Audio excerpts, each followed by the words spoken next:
Но возникает вопрос, откуда в СССР в 20-х годах взялись тракторы, комбайны, автомобили?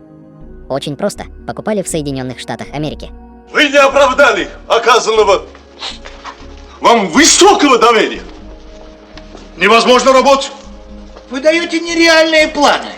По словам Энтони Саттона, профессора экономики в Калифорнийском государственном университете в Лос-Анджелесе, только компания Ford Motor Company продала СССР 20 тысяч тракторов в период с 1922 по 1926 год. А к 1927 году 85% всех советских грузовиков и тракторов производилось на заводах Ford в Детройте.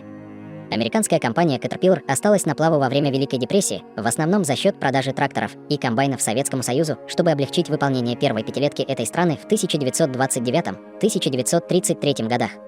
И так далее.